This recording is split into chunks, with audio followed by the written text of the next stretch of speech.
Let's go over this syllabus for English 102 together. Remember that in your own time you will want to read the syllabus in detail, but I'm going to point out a few things to you that are critical that you might want to know right at the very beginning of the semester. Let's look together. Contacting me needs to take place through the Canvas website through the class. If you send an email to me from any kind of email address other than campus email systems, the email will simply be rejected by Canvas. So remember to go into the classroom, and if you need to email me through the Canvas classroom. In the classroom, remember, this will be where you will go to send an email to me. I ask this of students every semester, and each semester students continue to do this. Please do not ever send an email attachment of any kind in an email to me. Not a screenshot, not your essay that you want to prove that you've written, nothing. I am not allowed to, nor will I ever, open any kind of email attachment. Remember to always use that Canvas email in the classroom. Last semester, I received 245 excuses. It was a very difficult semester for a number of students, and that prompted me to add a note about that in the syllabus so that we can waylay a lot of those emails. First, your email is welcome to be used to discuss topics with me.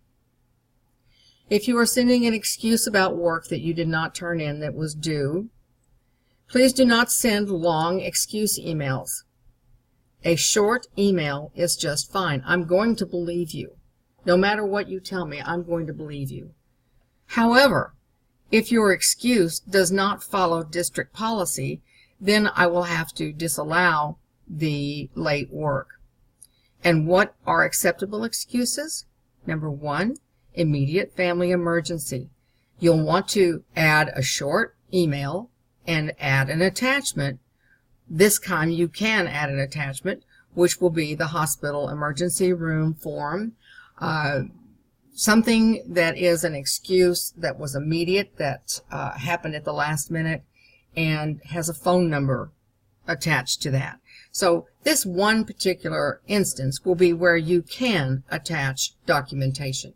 And I will know that because you will write on your email that you are looking for an excuse for turning in work late. Second, and now remember that immediate family is only husband, wife, son, daughter, grandmother, or grandfather. Those are the only acceptable family members. Student emergency, that must be accompanied by an emergency room report with a phone number, doctor's report with a phone number, whatever kind of report documentation, but it must have a phone number to follow up. Religious holidays must be submitted at the beginning of the semester. You will know that those are coming up, and you'll send an email to me and say that you are asking to be noted for late work on the following assignments and the holiday that accompanies that. Good? All right. For the first time in a very long time, I had problems with this last semester, so I decided that I needed to add this to the syllabus as well, and that is email conduct. I have had students send me emails that say, "Where are my points for this? Why didn't I get points for that?" That's very rude. And I expect students to use proper etiquette. I will use proper etiquette with you, and make sure that you proofread your email before you send it and make sure that that's something that you want to send. Now, we mentioned grade audits. This was another thing that came up in recent semesters, and so I want to make sure that everyone has an opportunity equal across the board to all other students. If you were unhappy about a grade that you received, you are perfectly welcome to request a grade audit. In that case, I will go back through all of your work and review all of your grades and regrade your items. The reason for this is that the current assignment that you turned in that you don't like the grade for, that assignment was built on assignments that came before. So this course is set up for your success, and each success builds on the next success, and so forth. So if you come up to the point where you submit something and your grade was a little bit lower according to the rubric score, you may ask me to go back and review that. And in that case, I will go back and review all of the prior assignments up to that assignment and then regrade that assignment so I can become familiar with what your work is and what your learning curve is. All right? But you can always do that, and I'll be happy to go back and audit. But if I audit one thing, I audit everything. All right? There's no textbook for this course. There's a very short description of the course, and you can find that all the way through course as well. SLO is Student Learning Outcomes, and those are the skills that you are to be able to demonstrate. Now, prior to this course, there are some prerequisite skills that were required prior to taking this course. And these are the skills that you need to have mastered prior to taking this course. When you look over this list of prerequisite skills, you might want to take a highlighter and think about the list of items and any skills that you need a refresher course on. A number of students have problems with thesis statements and topic sentences. They're so much easier than you think, but some people find that to be a bit of a stickler. So here's what I could do that would be something in my benefit. In addition to visiting the Writing Center on campus, you might also copy those words and paste them into a YouTube search box, and there you would find a number of tutorials to answer that very specific thing. As you can see, the review is not very long. It will help remind you of that prerequisite skill, and I find that to be very helpful for students as well. I think a fun thing is to look over the course objectives and the things that you're going to learn in this course, because as you go through the course, you won't believe that you are learning all of these wonderful fancy things because the course is so much fun. And at the end of the day, you will have learned all of these fabulous things. So look those over in your free time. Attendance, of course, this is an online class, so you can come to class 24/7, and you won't ever be tardy. Isn't that awesome? What I do use is time tracking feature, and Canvas automatically proppers that. And so I can see where students went and what they studied and so forth. Sometimes I'll get a question from a student, and I will think, gosh, all that question is answered in the course. And so I can go to that student's activity, and I can see whether or not they studied that page in the course or watched that tutorial. And sometimes that's the problem. And so we want to make sure that we follow this attendance policy and log into the course frequently and make sure that you study each and every page. Okay, grades are very important. And again, we go back to that grade audit. I won't cover that again, but that is an option. These are the grades. And remember that in my world, in the world of this classroom, anything is better than a 0. Because if you fail to turn in an assignment, you don't get a 0 in the grade book, you get a -3. In addition, at the end of the semester, -3 will be applied to the weighted total for the course. So if at the end you have not turned in one assignment and your weighted total was 70, your new grade would be a 67. If your weighted total was 70 and you failed to turn in 2 assignments, that would be -6 for 3 each, and your total would be 64%, and so forth. In the good news, any student who submits all assignments and receives a passing grade of 75+ on each assignment and turns those assignments in on time will receive an additional 3 points to their semester total.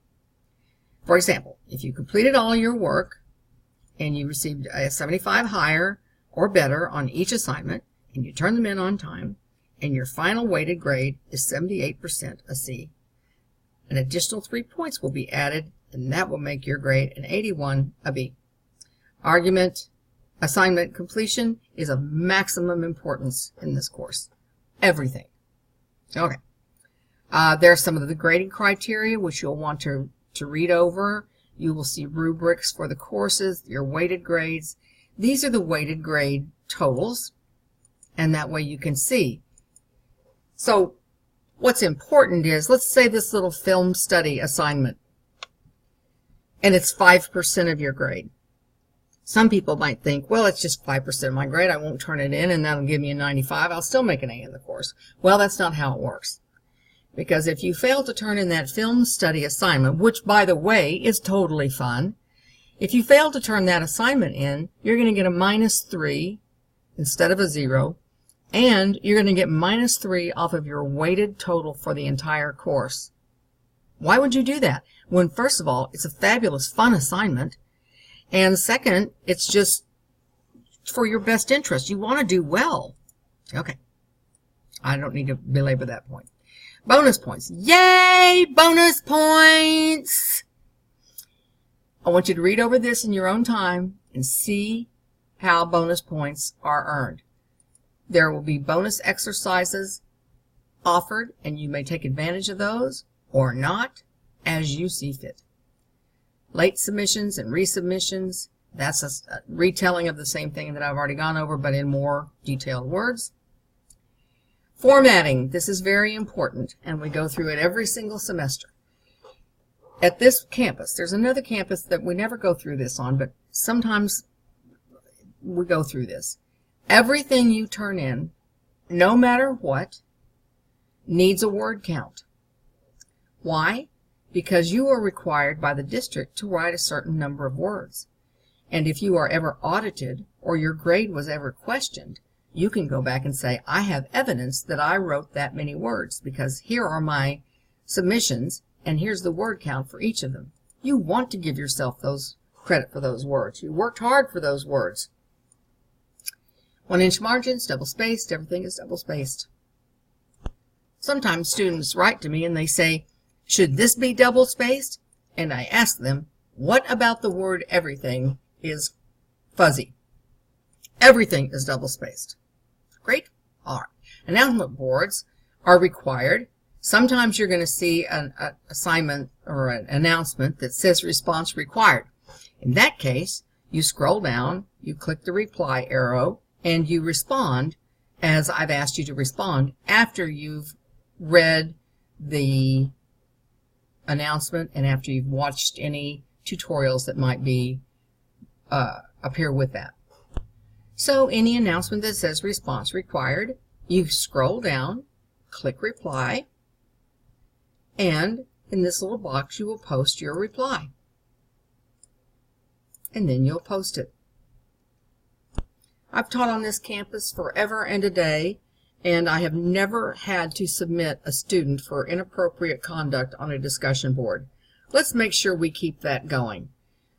Go in some time and watch this classroom policies. I will never give an incomplete. Please don't ask me for an incomplete grade.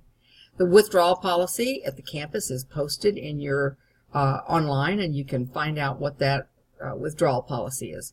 Plagiarism is very important. Let's look at the plagiarism policy.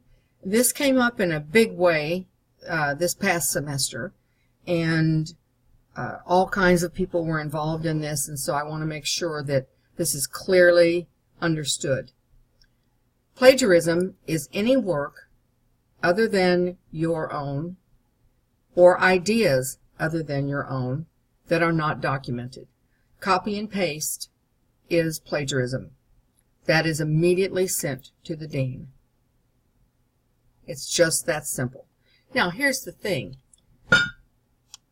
I know my name, I know my experience, and I can, in some ways, discuss the experience of my friends, close family, and those close to me, to a certain degree.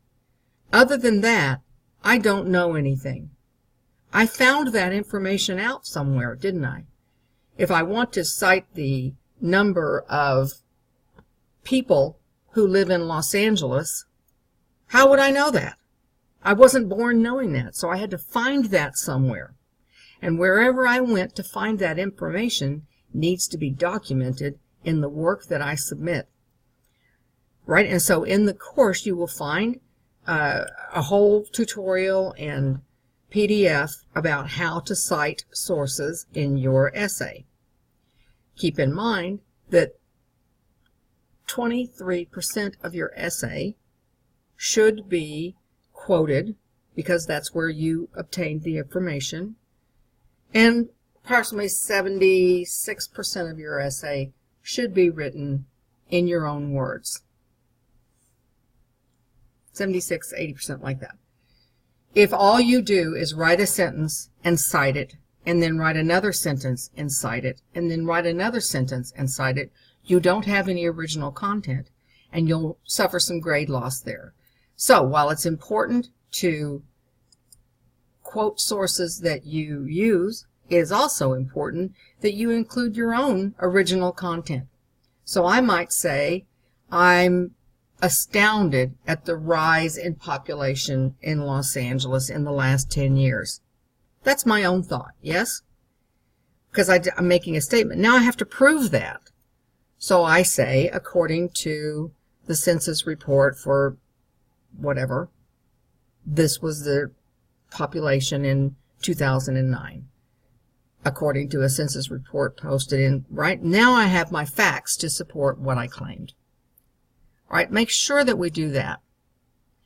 This is very important, and this is the part that came up this year. Not on this campus, but on another campus, and it was a great big mess for that student.